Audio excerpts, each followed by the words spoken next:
Hello बच्चों, आज हम कक्षा 10 में चैप्टर नंबर 3 समांतर श्रेणी के विषय में पढ़ेंगे। समांतर श्रेणी पढ़ने से पहले हम अनुक्रम के विषय में जानेंगे कि अनुक्रम क्या होता है। आइए देखते हैं। अनुक्रम यानी सीक्वेंस क्या होता है? संख्याओं का ऐसा समूह जो किसी नियम के अंतर्गत आरोही या अवरोही या दोनों के मिश्रण के रूप में एक के बाद एक क्रम से लिखा गया हो, तो ऐसे समूह को हम क्या कहते हैं? अनुक्रम कहते हैं। तो संख्याओं का ऐसा समूह होना चाहिए जो किसी नियम के अंतर्गत लिखा होना चाहिए, चाहे वो आरोही क्रम में हो चाहे अवरोही क्रम में हो। तो ऐसा समूह क्या कहलाता है? अनुक्रम कहलाता है। और ये अनुक्रम परिमित या अपरिमित रूप में हो सकता है। अनुक्रम में क्रम का क्या होता है? महत्व होता है, यानी जो पद लिखे जाते हैं वो एक क्रम में ही होने चाहिए, तथा इनमें आने वाली संख्याओं को हम क्या कहते हैं? पद कहते हैं। तो अब हम एक एग्जाम्पल ले रहे हैं, यह एग्जाम्पल देखते हैं। हमने एक समूह लिया है, संख्याओं का समूह। क्या इस संख्याओं के समूह को हम अनुक्रम कहेंगे? तो सबसे पहले देखेंगे कि ये किस क्रम में है, आरोही या अवरोही। हम देख रहे हैं यहाँ संख्या बढ़ते हुए क्रम में है, यानी ये कौन सा क्रम है? आरोही क्रम है। और अब हम देखेंगे कि ये किस नियम के अंतर्गत ये क्रम चल रहा है। हम देखें, हम यहाँ पे जो पद लिखे गए हैं, यहाँ जो पहली संख्या यानी पहला पद है 1, दूसरा पद है 2, तीसरा पद 3, चौथा पद 4, पांचवा पद 5। इसी तरीके से ये श्रेणी अपरिमित रूप से चल रही है। अब इसमें नियम क्या है? 1 से 2, 2 से 3, यानी इनमें जो नियम चल रहा है इसमें प्रत्येक, इसमें क्या है? इसमें 1 + 1 की वृद्धि हो रही। कितने की वृद्धि? +1 की। यानी 1 में +1 हुआ तो 2 आया, 2 में +1 हुआ 3 आया, 3 में +1 किया 4 आया, 4 में +1 किया 5।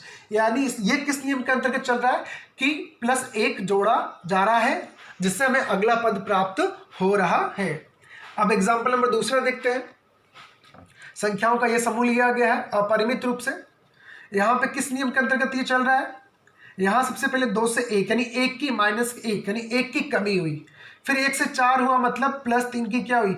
वृद्धि हुई। फिर 4 से 3 हुआ तो यानी 1 की कमी हुई -1। फिर 3 से 6 हुआ यानी +3 की वृद्धि हुई। फिर 6 से 5 आया मतलब -1 की कमी। तो हमने ये देखा कि इस संख्याओं के समूह में एक नियम चल रहा है कि पहले 1 की कमी हो रही, फिर 3 की वृद्धि हो रही, फिर 1 की कमी हो रही, फिर 3 की वृद्धि। इस रूप में संख्याएं आगे बढ़ती जा रही है। इसलिए इस संख्याओं के समूह को जो किसी नियम के अंतर्गत चलता है आरोही या अवरोही रूप में, तो इस समूह को हम क्या कहते हैं? अनुक्रम कहते हैं। अब अनुक्रम को एक विशेष रूप में लिखा जाता है, जिसके लिए हमने यहाँ पे दिखाया है। वो विशेष रूप क्या है? अनुक्रम को हम इस रूप में लिखते हैं A1, यानी यह पहला पद, यह प्रथम पद है। 1 मतलब प्रथम, और पद के लिए हमने a यूज किया। तो हम यहाँ पद के लिए किस सिंबल का यूज करेंगे? हम पद के लिए a सिंबल का प्रयोग करेंगे। और यदि प्रथम पद होगा तो A1, द्वितीय पद होगा तो A2। इसी तरीके से यहाँ पे लिखा A1 यानी प्रथम पद, ये दूसरा पद A2, A3 मतलब तीसरा पद, A4 मतलब चौथा पद। इसी प्रकार AN nवां पद, इसी प्रकार ये n+1वां पद। इस प्रकार हमने ये संख्याओं का समूह लिख दिया है क्रम से, यानी एक अनुक्रम हो गया। और इस अनुक्रम में ये जो AN होता है, AN, इसे हम कहते हैं अनुक्रम का nवां पद, अनुक्रम का nवां या व्यापक पद। और इस अनुक्रम के लिए एक संगत श्रेणी कैसे बनती है? इन पदों को हम प्लस के रूप में यानी योग के रूप में दिखा देते हैं। देखिए A1 + A2 + A3 + A4, इसी प्रकार से +AN + AN+1। तो हमने अनुक्रम के लिए संगत श्रेणी कैसे प्राप्त की? उनके प्रत्येक पदों को योग के रूप में दर्शाया गया। लेकिन हम मुख्यतः अनुक्रम को या आमतौर पर अनुक्रम को ही श्रेणी के रूप में प्रयोग करेंगे। चलिए अब हम देखते हैं कि कोई अनुक्रम, किसी अनुक्रम को या किसी श्रेणी को समांतर श्रेणी कब कहते हैं। और जैसा कि हमने अभी अनुक्रम की परिभाषा के विषय में पढ़ा कि एक अनुक्रम क्या होता है, अब हम देखते हैं समांतर श्रेणी की डेफिनेशन क्या होती है? समांतर श्रेणी, जिसे हम कहते हैं अरिथमेटिक प्रोग्रेशन। हम इसे ऐसा भी लिख सकते हैं एपी, जिसे हम क्या बोल सकते हैं? एपी। तो हम देखते हैं कि एक अनुक्रम यानी एक श्रेणी को समांतर श्रेणी कब कहते हैं। एक अनुक्रम जिसका हम ये रूप लेते हैं, एक अनुक्रम A1 A2 A3 A4, इस रूप में हमने ये पद लिया, तो ये एक अनुक्रम क्या होगा? समांतर अनुक्रम या श्रेणी कहलाता है। कब? यदि, तो इस अनुक्रम को समांतर श्रेणी कहेंगे यदि क्या चीज होनी चाहिए? ये नियम है कि n+1वां पद ठीक पहले वाला पद जो कि nवां पद है उसमें एक नियत संख्या d जोड़ने से प्राप्त हो, या हम इसको ऐसे भी समझ सकते हैं, या n+1वां और nवें पदों का अंतर एक नियत संख्या हो। एक क्या हो? नियत संख्या। अब ये जो मैंने दोनों चीज लिखी है दोनों एक ही चीज है, इसी को हम ऐसा लिख सकते हैं, देख सकते हैं d बराबर हम लिख सकते हैं an+1 -an। अब यहां से हम दोनों रूप में इसकी डेफिनेशन दे सकते हैं। अब हम समझ सकते हैं यहां पर कि कोई श्रेणी या कोई अनुक्रम समांतर श्रेणी कहलाएगी यदि उस श्रेणी का प्रत्येक पद ठीक पहले वाले पद में एक नियत संख्या जोड़ने से क्या होता हो? प्राप्त। वापस से बोल रहा हूं कि कोई भी अनुक्रम या कोई भी श्रेणी समांतर श्रेणी कहलाएगी यदि उसका प्रत्येक पद ठीक पहले वाले पद में एक नियत संख्या d जोड़ने से क्या होती हो? प्राप्त होती हो। या हम इसको ऐसे भी समझ सकते हैं कि कोई भी श्रेणी समांतर श्रेणी कहलाएगी यदि दो क्रमित पदों का अंतर, ठीक बाद वाले में से ठीक पहले वाले को घटाना है, दो क्रमित पदों का अंतर एक नियत संख्या हो, जहां n का मान 1 2 3 यानी पदों की संख्या, यहां हम देख सकते हैं 1 2 3 ऐसे n का मान आगे चलता जाएगा। अब इस दोनों रूप को हम सरल करते हैं n का मान रख के। देखें n का मान रख करके इस फॉर्मूले में या इस रूप में, इस व्यंजक में हम n का मान 1 रखते हैं, तो जब n बराबर 1 तब यहां हो जाएगा 1+1 A2 बराबर, यहां 1 रखेंगे A1 + D। तो हमने देखा जब n बराबर 1 तो यहां से प्राप्त होगा A2 बराबर A1 + D, या हम इसको ऐसे भी लिख सकते हैं D बराबर A2 - A1। अब इसका मतलब क्या हुआ? इसका मतलब हुआ इस श्रेणी को देखते हुए कि दूसरा पद कब प्राप्त हो रहा है? कि दूसरा पद ठीक पहले वाले पद में नियत संख्या जोड़ने से प्राप्त हो रहा है, या शुरू प्रारंभ के दो क्रमित पदों का अंतर एक नियत संख्या है। अब आगे हम इसी प्रकार देखते हैं, जब n बराबर हम 2 रखेंगे इसमें, तब ये व्यंजक क्या बनेगा? A3 = A2 + D। यहाँ से D बराबर प्राप्त हो जाएगा A3 - A2। अब हम रखते हैं n बराबर 3, तो n बराबर 3 रखेंगे तो क्या प्राप्त होगा? 3 रखेंगे तो A4 = A3 + D। इसी को हम सरल करेंगे तो D बराबर A4 - A3। तो अब हम देखेंगे इस वाले से और एक इस वाले से, ये क्या है? ये दोनों चीजें समांतर श्रेणी की डेफिनेशन को व्यक्त करता है। तो हम क्या देख रहे हैं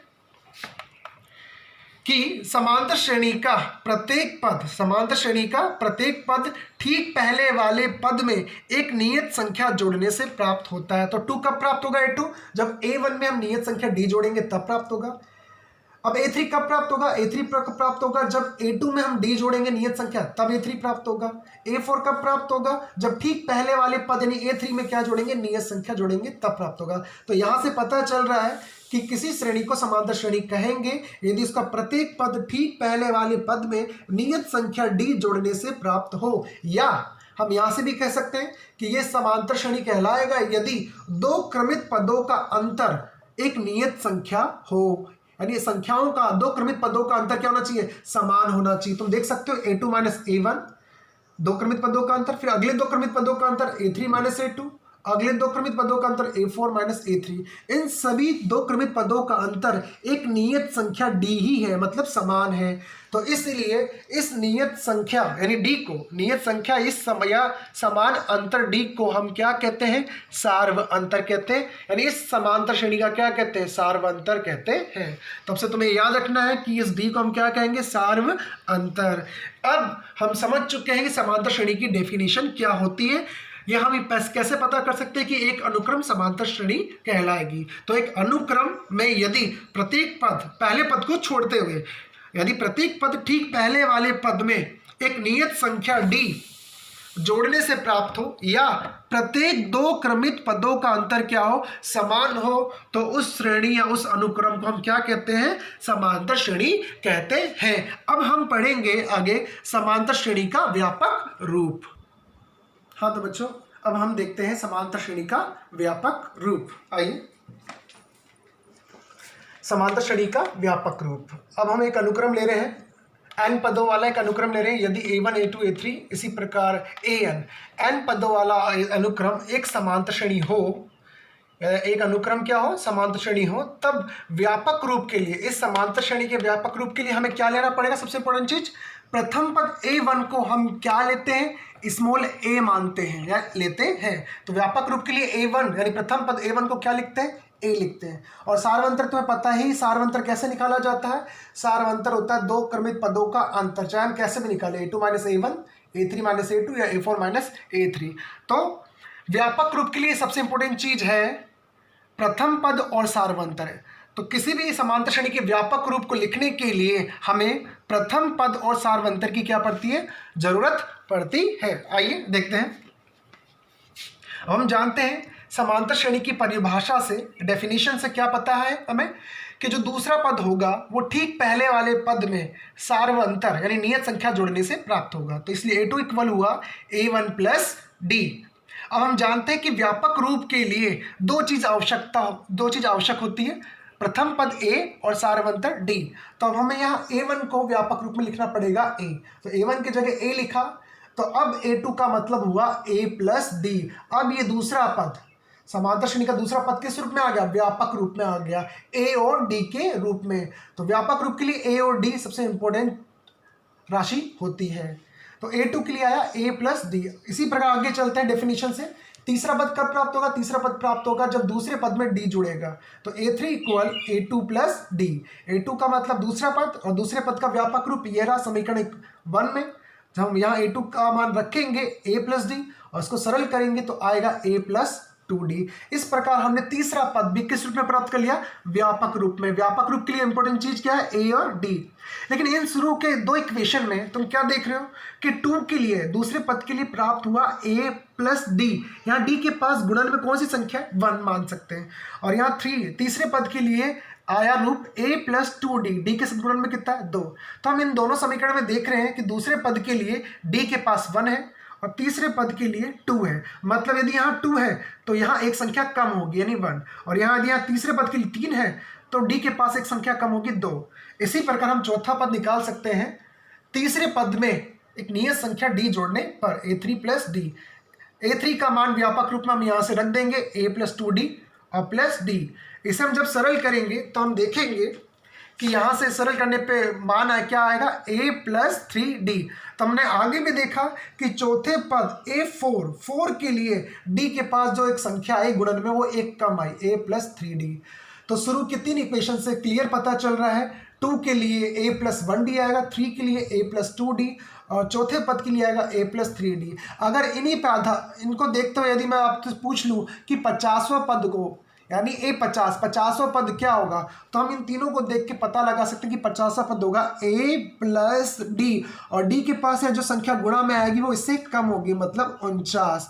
तो इस प्रकार हम किसी भी पद को, समांतर श्रेणी किसी भी पद को a और d के रूप में व्यक्त कर सकते हैं। तो 50वां पद होगा a + 49d। तो इस प्रकार हम इस समांतर श्रेणी का nवां पद लिख सकते हैं। तो इक्वेशन फर्स्ट को, दूसरे को, तीसरे को देखते हुए हम nवें पद को लिख सकते हैं a + n-1 ब्रैकेट में d। यानी तुम देख रहे हो कि d के पास जो गुणन में जो संख्या आ रही है वो इस n से क्या है, एक कम है। इस प्रकार हमने nवां पद भी 1, 2 और 3 तीनों समीकरणों को देख करके हमने nवां पद भी लिख दिया है। इस प्रकार समांतर श्रेणी के इस रूप को व्यापक रूप में हम लिखेंगे। पहले पद a1 को लिखेंगे a, दूसरे पद a2 को लिखेंगे a + 1d, तीसरे पद को लिखेंगे a + 2d और चौथे पद A4 को लिखेंगे A+3D। इसी प्रकार आगे जाके हम nवें पद को लिख सकते हैं A+n-1D। इसलिए बच्चों अब ये समांतर श्रेणी का जो ये व्यापक रूप है इसको अच्छे से याद कर लो कि पहला पद A होता है, दूसरा पद A+1D, तीसरा पद A+3D, सॉरी 2D, चौथे पद के लिए A+3D आएगा, nवें पद के लिए A+n-1D। इस प्रकार इस व्यापक रूप में हम समांतर श्रेणी का क्या देख सकते हैं, समांतर श्रेणी का व्यापक पद, nवां पद या अंतिम पद, यानी इसी nवें पद को हम व्यापक या अंतिम पद कहते हैं और इसे हम दर्शाते हैं an से, और an का फॉर्मूला हो गया A+n-1D। अब बच्चों तुम्हें इस समांतर श्रेणी का nवें पद का ये सूत्र अच्छे से याद कर लेना है। इस सूत्र में 4 राशियां हैं, an है nवां पद, a है प्रथम पद, d है सार्वंतर और n है पदों की संख्या की समांतर श्रेणी कितने पदों की है। इन 4 राशियों में से तुम्हें 3 राशियां दे दी जाएगी और कोई चौथी राशि पूछ ली जाएगी। अब यहाँ पे एक चीज ध्यान देने वाली बात है कि इस nवें पद में जो पदों की संख्या n है उसकी घात कितनी है, 1 है, यानी ये जो nवां पद होता है वो n में एक रेखिक बहुपद होता है। समांतर श्रेणी की डेफिनेशन हम यहाँ से भी दे सकते हैं। यदि समांतर श्रेणी का क्या दे सकते हैं, यदि समांतर श्रेणी का nवां पद अगर n में रेखिक है, n में क्या है, रेखिक बहुपद है, तो इस nवें पद को देखते हुए हम उस श्रेणी को क्या कह सकते हैं, समांतर श्रेणी कह सकते हैं। आगे हम अब एक एग्जाम्पल देखते हैं। हाँ तो बच्चों हम समांतर श्रेणी पर एक एग्जाम्पल देखते हैं। मैंने एक एग्जाम्पल लिया है, एक अनुक्रम लिया है। क्या ये कौन सा अनुक्रम, पहला पद 3, 5, 7, 9 ऐसे एक ही अनुक्रम है। क्या ये अनुक्रम एक समांतर श्रेणी है? यदि है तो उसका कौन सा पद ज्ञात करो, 50वां पद ज्ञात करना है। तो सबसे पहले किसी भी श्रेणी को समांतर श्रेणी कैसे जांचा जाएगा या कैसे सिद्ध किया जाएगा, डेफिनेशन से। हम क्या डेफिनेशन देखेंगे, क्या क्रमागत पदों का अंतर, 2 क्रमित पदों का अंतर समान है, या हम देखें, या हम ऐसे भी देख सकते हैं क्या प्रत्येक पर ठीक पहले वाले पद से ठीक पहले वाले पद में एक नियत संख्या जोड़ने से प्राप्त हो रहा है या नहीं। हम देख रहे हैं कि यहाँ जो दूसरा पद प्राप्त कब होगा, जब पहले पद में क्या जोड़ेंगे, 2 जोड़ेंगे तब प्राप्त होगा। इसी प्रकार हम देख रहे हैं कि जो तीसरा पद प्राप्त होगा 7, वो ठीक पहले वाले पहले पद में, यानी ठीक पहले वाले पद में यानी 5 में नियत संख्या 2 जोड़ने से प्राप्त हो रहा है। इसी प्रकार हम देख रहे हैं कि जो चौथा पद है 9, वो ठीक तीसरे पद यानी 7 में नियत संख्या 2 जोड़ने से प्राप्त हो रहा है। तो डेफिनेशन हम देख रहे हैं कि जो इसका प्रत्येक पद है ठीक पहले वाले पद में एक नियत संख्या जोड़ने से प्राप्त हो रहा है। इस नियत संख्या को क्या कहते हैं, सार्वंतर कहते हैं। तो इस प्रकार से भी हम जांच सकते हैं कि ये श्रेणी समांतर श्रेणी है या नहीं। तो हम कह सकते हैं कि ये श्रेणी क्या है, समांतर श्रेणी है। या हम इसको ऐसे भी देख सकते हैं, क्या 2 क्रमित पदों का अंतर समान है। तो पहले हम शुरू 2 क्रमित पदों का अंतर देखेंगे, 5 और 3 का, घटाएंगे ऐसे, बाद वाले में से ठीक पहला वाला, 5 में से 3 गए 2। इसी प्रकार हम अगले 2 क्रमित पदों का अंतर देखेंगे, 7 - 5 कितना आया, 2। या हम देख सकते हैं अगले 2 क्रमित पदों का अंतर कितना आया, 2। तो दोनों ही तरीकों से हम चेक कर सकते हैं 2 क्रमित पदों का अंतर क्या होना चाहिए, समान होना चाहिए, या समांतर श्रेणी या किसी अनुक्रम का प्रत्येक पद ठीक पहले वाले पद में नियत संख्या जोड़ने से प्राप्त होना चाहिए। इसलिए हम कह सकते हैं कि दिया गया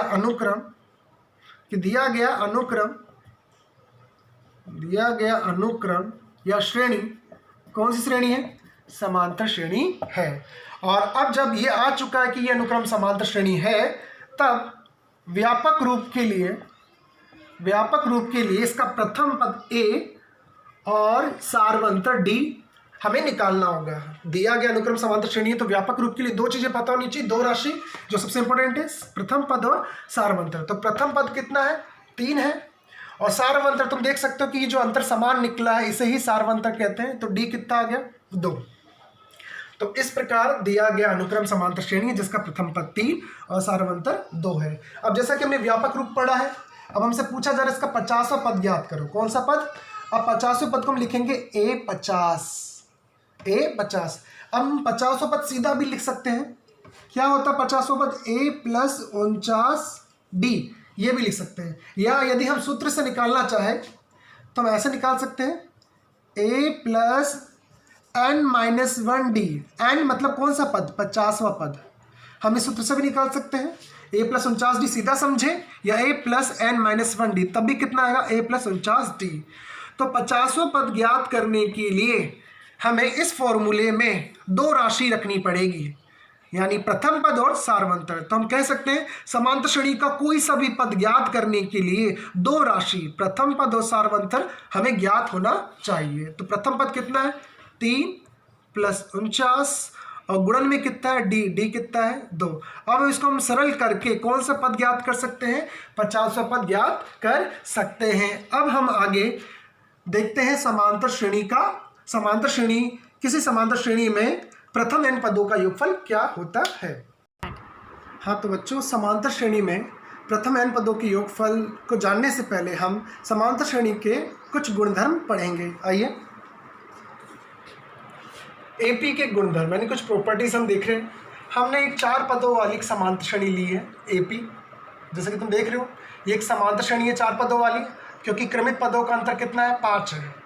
7 - 2 5, 12 - 7 5, 17 - 12 5। तो ये 4 पदों वाली क्या है समांतर श्रेणी है। मैंने एक एग्जाम्पल लिया है गुणधर्म समझाने के लिए। देखिए अब आगे, तो यदि किसी समांतर श्रेणी में प्रत्येक पद में, किसी समांतर श्रेणी के प्रत्येक पद में एक नियत संख्या जोड़ने पर जो श्रेणी प्राप्त होती है वो भी क्या होती है समांतर श्रेणी होती है। देखो ये 4 पदों वाली एक समांतर श्रेणी है। यदि इस 4 पदों वाली समांतर श्रेणी के प्रत्येक पद में मैं यदि एक नियत संख्या जोड़ दूं तो जो वापिस एक श्रेणी बनेगी वो भी क्या होगी समांतर होगी। समझते हैं कैसे। अब मैं इसके प्रत्येक पद में कितना जोड़ देता हूँ, एक नियत संख्या 5 जोड़ देते हैं।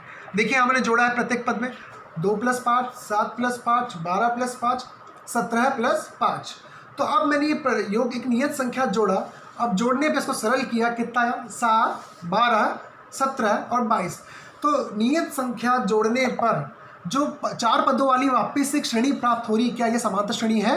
हाँ देख सकते हैं यहाँ भी क्रमित पदों का अंतर समान है। 12 - 7 5, 17 - 12 5 और 22 - 17 5। और यहाँ एक चीज़ गौर करने वाली बात है कि नियत संख्या जोड़ने पर हमें समांतर श्रेणी प्राप्त हो रही है, लेकिन इसका सार्वंतर भी कितना है 5 ही, यानी मूल समांतर श्रेणी का सार्वंतर और एक नियत संख्या जोड़ने पर जो समांतर श्रेणी प्राप्त हो रही है इसका सार्वंतर बराबर है। तो इनका सार्वंतर क्या है बराबर। आगे चलते इसी प्रकार हम एक नियत संख्या अब घटाते हैं। नियत संख्या क्या घटा रहे हैं 2। तो किसी समांतर श्रेणी में नियत संख्या घटाने पर घटाए 2 - 2, 7 - 2, 12 - 2, 17 - 2। सरल किया 0, 5, 10 और कितना है 15। तो एक नियत संख्या घटाने पर जो 4 पदों वाली श्रेणी प्राप्त हो रही है, क्या ये समांतर श्रेणी है। हाँ देख सकते हो क्योंकि क्रमागत पदों का अंतर समान है। यहाँ भी अंतर 5 है, यहाँ भी अंतर 5 है, यहाँ भी अंतर 5 है। तो दी गई श्रेणी समांतर श्रेणी में नियत संख्या घटाने पर जो श्रेणी प्राप्त होती है वो भी क्या होती है समांतर श्रेणी। और इसका सार्वंतर भी मूल समांतर श्रेणी के सार्वंतर के क्या होता है बराबर होता है। यहाँ का सार्वंतर भी 5 है और इस श्रेणी का सार्वंतर भी कितना है 5 है। अब आते गुणन के लिए नियम देखते हैं कि दी गई श्रेणी, अगर एक दी गई समांतर श्रेणी में के प्रत्येक पद में यदि एक नियत संख्या का गुणा किया जाए तो जो श्रेणी प्राप्त होती वो भी एक समांतर श्रेणी होती है। देखिए 3 × 2, 3 × 7, 3 × 12, 3 × 17। मैंने सबका गुणा 3 का गुणा प्रत्येक पद से किया और इनको सरल किया। यहाँ से 6 आया, यहाँ से 21, यहाँ से 36, यहाँ से आया 51। तो क्या अब ये जो श्रेणी प्राप्त हुई क्या ये समांतर श्रेणी है। हाँ, क्योंकि इनमें क्रमागत पदों का अंतर 15 आ रहा है। कितना आ रहा है 15। लेकिन एक चीज़ देख रहे हो श्रेणी तो है समांतर, लेकिन यहाँ का सार्वंतर कितना है 15, जबकि मूल श्रेणी का सार्वंतर कितना था 5। तो क्या फ़र्क आया, मूल श्रेणी का सार्वंतर 5 और जो नई श्रेणी प्राप्त हो रही है उसका सार्वंतर 15। कितना गुना है ये 3 गुना है। यानी जिस संख्या का गुणा किया जाता है उस श्रेणी का सार्वंतर उतना गुना हो जाता है। इसी प्रकार हम देखते हैं भाग का नियम। दी गई समांतर श्रेणी के प्रत्येक पद में नियत संख्या से भाग देने पे जो श्रेणी प्राप्त होती है वो श्रेणी भी समांतर श्रेणी होती है। देख सकते हैं 2/2 हुआ, 7/2, 12/2, 17/2। सरल किया आया 1, 7/2, 6 और 17/2। ये 4 पदों वाली जो श्रेणी प्राप्त हुई भाग देने पर क्या ये समांतर श्रेणी है। हाँ, ये समांतर श्रेणी है। और इसका जो सार्वंतर आएगा वो आएगा 5/2। तो हम देख रहे हैं कि इस श्रेणी का जो सार्वंतर है, मूल श्रेणी के सार्वंतर 5 का कितना है, आधा है, मतलब उतना भाग है जितने का हम क्या लगाते हैं, भाग। तो ये चारों नियम तुम्हें समझ में आ चुके हैं, योग का, व्यवकलन का, गुणन का और भाग का। यानी दी गई समांतर श्रेणी के प्रत्येक पद में यदि हम कोई नियत संख्या जोड़े या घटाए या गुणा करें या भाग करें, लेकिन जो श्रेणी प्राप्त होगी वो कौन सी श्रेणी होगी, समांतर श्रेणी। एक अंतिम और समझते हैं। यहाँ पर हम एक देखिए, यहाँ पर ये एक नियम सबसे इंपॉर्टेंट है। ये 4 पद वाली समांतर श्रेणी है। यहाँ पर हम देख रहे हैं कि प्रथम और अंतिम पद, प्रथम और अंतिम पद 2 और 17, एक बार देख लेते हैं इसको दोबारा।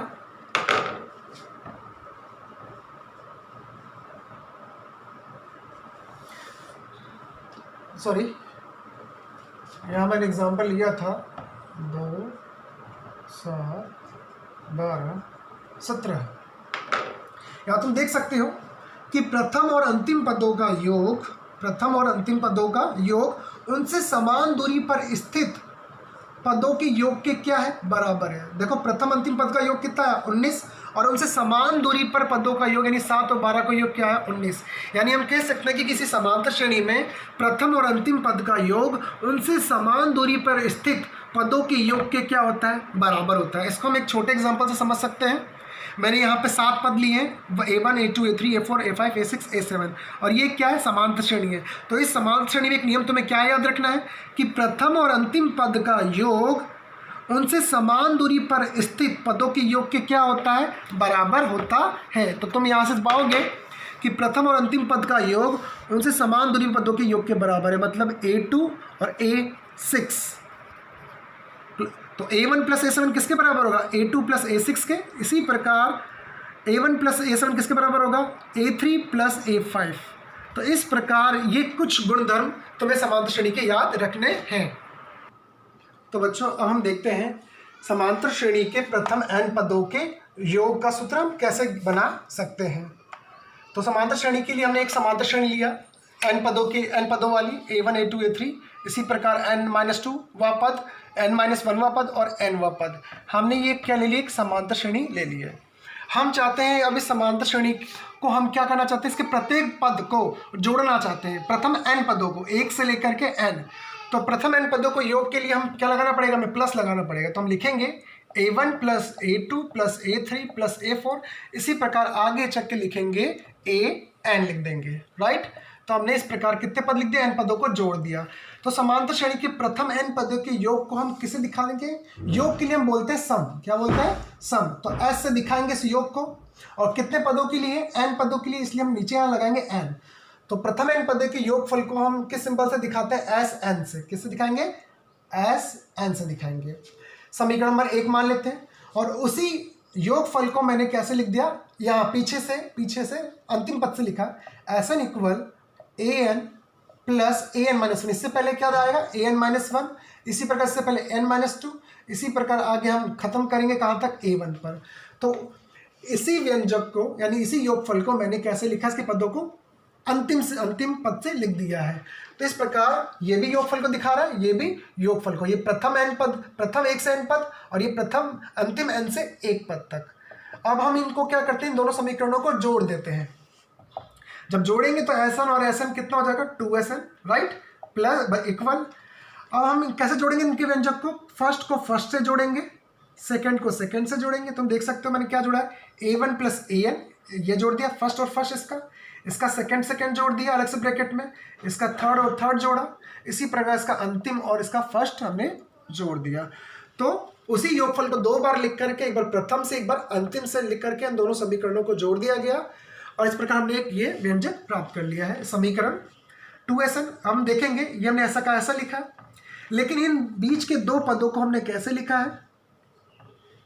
अभी हमने समांतर श्रेणी का एक गुणधर्म पढ़ा था कि प्रथम और अंतिम पदों का जो योगफल होता है, योगफल उनसे समान दूरी पर स्थित योगफल के क्या होता है, बराबर। यानी हम कह सकते हैं, क्या कह सकते हैं कि A2 प्लस AN-1, यानी इन दोनों का योग किसके बराबर होगा, प्रथम और अंतिम पद के योग के बराबर होगा। तो हम यहाँ से देख सकते हैं a2 और इसके योग का, इन दोनों का योग किसके बराबर होगा, इनका योग इसी के बराबर होगा। तो इसको मैं क्या लिख सकता हूँ, यही लिख सकता हूँ।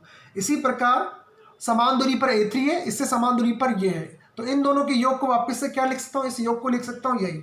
तो इस योग को भी यही लिखा, इस योग को भी यही लिखा। इसी प्रकार आगे चल करके ये तो ऐसा का ऐसा ही है, a1 प्लस a1।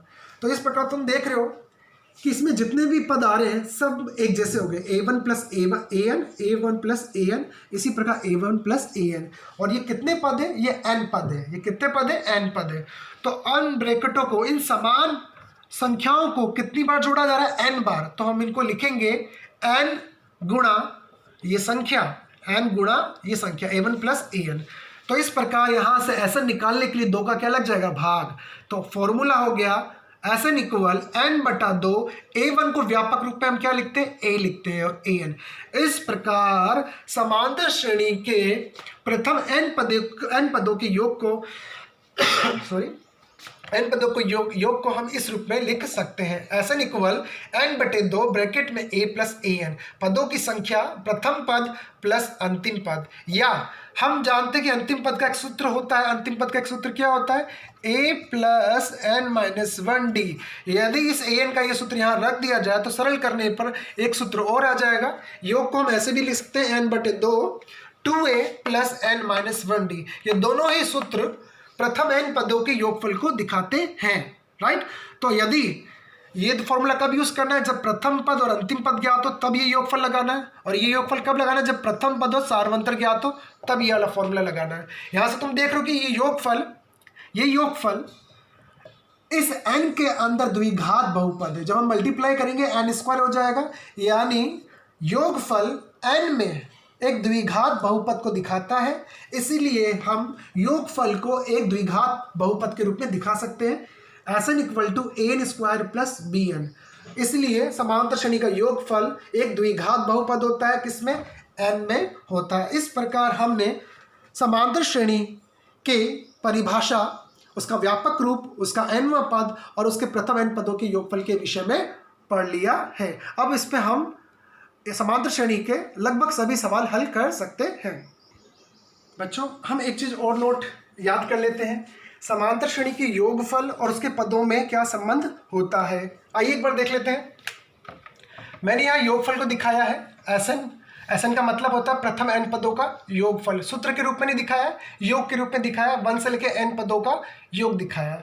अब इसको मैं क्या लिख सकता हूँ, देखिए ध्यान से, SN equal a1 plus a2 plus a3। इसी प्रकार आगे जाकर के n-1 वे पद को तक के मैंने को क्या कर दिया, 1 से लेके n-1 पदों के योग को मैंने एक ब्रैकेट में बंद कर दिया, और प्लस an। अब तुम देख रहे हो अगर 1 से लेके n-1 पद के योग को हम क्या बोलेंगे, SN इक्वल 1 से लेके n-1 तक के पदों के योगफल को बोलेंगे, योगफल को Sn-1। तो तुम्हें ये याद रखना है, n-1 पद तक के योग को हम बोलेंगे Sn-1। तो यहाँ से यहाँ तक के यहाँ से यहाँ तक के लिए हम इस सिंबल का प्रयोग करेंगे, Sn-1 प्लस अंतिम पद an। अगर यहाँ से अब ये इस इक्वेशन से अगर an निकालना हो तो an इक्वल हो जाएगा Sn-1। तो ये एक फॉर्मूला और है, ये फॉर्मूला तुम्हें याद रखना अच्छे से। ये क्या बताता है कि समांतर श्रेणी का जो nवां पद होता है वो किसके इक्वल होता है, प्रथम n पदों के योगफल में से प्रथम n-1वें पद के योगफल को घटाने से प्राप्त होता है। वापस से समझा रहा हूं, n पदों का योग प्रथम n पदों के योगफल में से प्रथम n-1 पदों के योग को घटाने से प्राप्त होता है। ये फॉर्मूला याद कर लेना। इसके लिए हम कुछ चीजें यहां से समझ लेते हैं। यदि यहाँ हमें n का मान 4 रखते हैं, कितना रखते हैं 4, तो ये क्या हो जाएगा, a4 इक्वल S4 माइनस यहाँ हो जाएगा 4 - 1 S3। यहाँ से ये फॉर्मूला हो जाएगा। अगर हम इसको समझे तो क्या समझ रहे हैं कि किसी समांतर श्रेणी का अगर चौथा पद ज्ञात करना है तो तुम्हें क्या चीज़ याद होनी चाहिए, चौथा पद ज्ञात करने के लिए तुम्हें प्रथम 4 पदों के योग में से प्रथम 3 पदों के योग को क्या करना पड़ेगा, घटाना पड़ेगा। तो ये याद रख लो, चौथा पद ज्ञात करने के लिए 4 पदों के योग में से 3 पदों के योग को घटाना पड़ेगा। इसी प्रकार जब n बराबर 3 लोगे तो यहां से बनेगा a3 equal s3 minus s2, यानी ये तीसरा पद ज्ञात करना है तो 3 पदों के योग में से 2 पदों के योग को क्या करना पड़ेगा, घटाना पड़ेगा। इसी प्रकार एक और चीज समझ लेते हैं, जब n बराबर 1 तो हो जाएगा a1 equal to s1 minus 1 minus 1 s0। अब इसका मतलब क्या हुआ, प्रथम पद ज्ञात करना है तो प्रथम एक पदों के योग में से 0 पद का योग। अब 0 पद का योग क्या होता है, 0 पद का योग 0 ही होता है, अर्थात इसका मतलब हुआ a1 इक्वल टू s1 और ये क्या होगा, ये 0 ही होगा। तो हमारे पास लास्ट में प्राप्त हुआ, यानी हम समझ सकते हैं कि समांतर श्रेणी के प्रथम पद को हम कह सकते हैं एक पद का योग, प्रथम एक पद का योग, इसलिए हम इसे दर्शाएंगे a से। तो हम प्रथम पद के लिए a1 का सिंबल a1 का प्रयोग कर सकते हैं, s1 का प्रयोग कर सकते हैं और a का भी प्रयोग कर सकते हैं।